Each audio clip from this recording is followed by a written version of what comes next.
ஆடிய திருப்பாதம் அம்பலத்திலே நின்ற அண்ணாமலையாரை கைதொழுது. கங்கையிலே பாவங்கள் தொலையக்கூடிய புனிதமான நதியாகிய கங்கையிலே மனிதர்கள் அலை அலையாக குளித்து கொண்டிருக்கின்றார்கள். கரையிலே வேதம் படித்த பண்டிதர்கள் பாமர மக்கள் குளிப்பதற்கு காத்து கொண்டிருக்கின்றார்கள். அப்போது கரையிலே வயதான கிழவி ஒருத்தி கதறுகின்றாள்.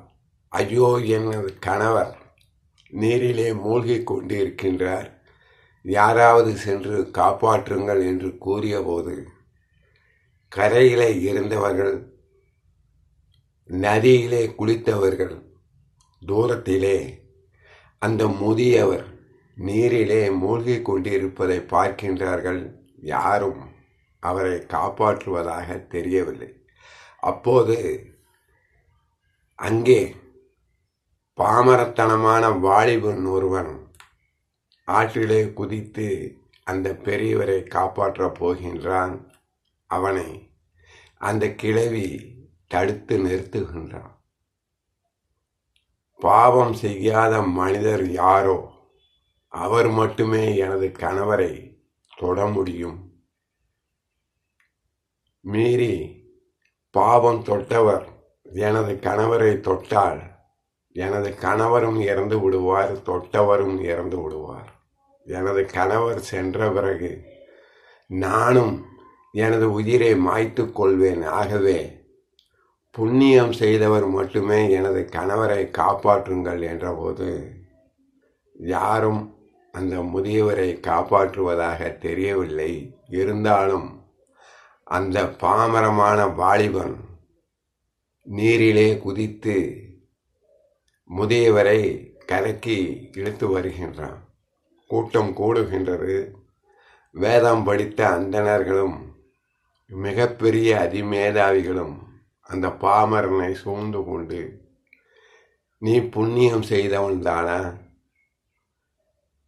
என்று அந்த பாமரனை பார்த்து கேட்க, அந்த பாமரன் பதில் கூறுகின்றான், நான் நிறைய பாவங்கள் செய்த பாவி. நீங்கள் இந்த கங்கையிலே குளித்தால் புண்ணியம் கிடைக்கும் என்று கூறியதை நான் நன்கு அறிவேன். ஆகவே நான் நதியில் இறங்கிய உடனே குளிக்காமலே எனது பாவங்கள் அனைத்தும் நீங்கி புண்ணியம் செய்ததால் அந்த பெரியவரை நான் நீரிலே மூழ்கி கொண்டிருந்த அந்த பெரியவரை உயிருடன் கரைக்கு கொண்டு வந்து சேர்த்தேன் என்று கூறிவிட்டு கரையிலே அவர்கள் அனைவரும் பார்த்தபோது அந்த பெரியவரையும் காணவில்லை, அந்த கிழவியையும் காணவில்லை. அங்கே கைலை மலையிலே பலத்த சிரிப்பொலி கேட்கின்றது. கைலை நாதனாகிய பரமேஸ்வரன் அன்னையாகிய பார்வதி தேவியை பார்த்து கூறுகின்றார், பார்த்தாயா பார்வதி தேவி, கையிலே பக்தர்கள் கூட்டம் குறைவாக இருப்பதற்கு என்ன காரணம் என்று உனக்கு விளங்குகின்றதா? மனிதர்கள் பாவம் புண்ணியத்தை பற்றியே பேசிக்கொண்டு காலத்தை கழிக்கின்றார்கள். லட்சத்தில் ஒருவனுக்கே புண்ணியம் கிட்டுகின்றது. ஆகவேதான் கையிலே பக்தர்களின் கூட்டம் குறைவாக இருக்கின்றது. கரையிலே அந்த கங்கையின் கரையிலே பாவ புண்ணியத்தை பற்றி பேசி கொண்டிருந்தார்களே ஒழிய கங்கையில் இறங்கி என்னை காப்பாற்ற வேண்டும் என்ற எண்ணம் யாருக்கும் ஏற்படவில்லை. கோடியில் ஒருவனுக்கே பாவங்கள் தொலைகின்றன என்று அந்த கைலை நாதன் பரமேஸ்வரியை பார்த்து கூறுகின்றார். ஓம் நமச்சிவாய். ஆடி